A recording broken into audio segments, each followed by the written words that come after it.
एक राज्य में सभी लोग देवउठनी एकादशी का व्रत रखते थे। प्रजा तथा नौकर चाकरों से लेकर पशुओं तक को एकादशी के दिन अन्न नहीं दिया जाता था। एक दिन किसी दूसरे राज्य का एक व्यक्ति राजा के पास आकर बोला, महाराज कृपया करके नौकरी पर रख लें।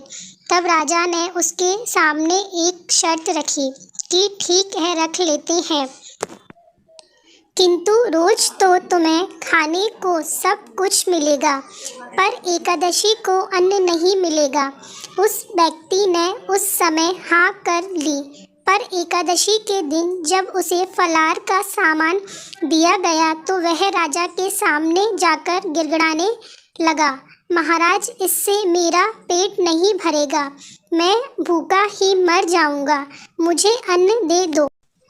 राजा ने उसे शर्त की बात याद दिलाई, पर वह अन्न छोड़ने को राजी नहीं हुआ। तब राजा ने उसे आटा, दाल, चावल आदि दिए।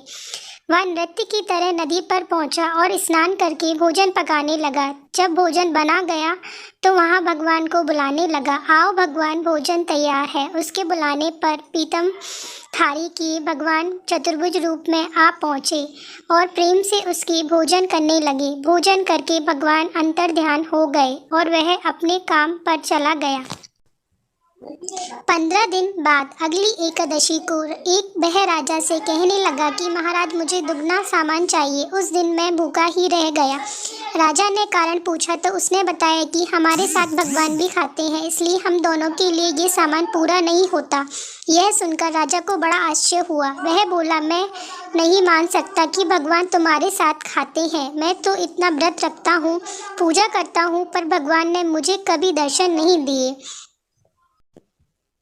राजा की बात सुनकर वह बोला, महाराज यदि विश्वास नहीं है पर पड़ा, साथ चलकर देख लें। राजा एक पेड़ के पीछे छिपकर बैठ गया। उसे व्यक्ति ने भोजन बनाया तथा भगवान को शाम तक पुकारता रहा, परंतु भगवान ना आए। अंत में उसने कहा, हे भगवान, यदि आप नहीं आए तो मैं नदी में कूदकर प्राण त्याग दूंगा।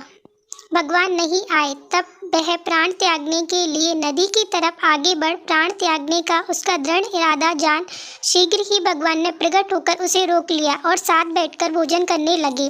खा पीकर उसे अपने विमान पर बैठाकर अपने धाम ले गए। यह देख राजा ने सोचा कि व्रत उपवास से तब तक कोई फायदा नहीं है जब तक मन शुद्ध ना हो। इससे राजा ज्ञान मिला, वह भी मन से व्रत उपवास करने लगा और अंत में स्वर्ण को। फ्रेंड्स, अगर आपको आज की गारस की कथा पसंद आई है तो मेरे चैनल को लाइक करें, सब्सक्राइब करें ऐसे ही और कथाएं सुनने के लिए।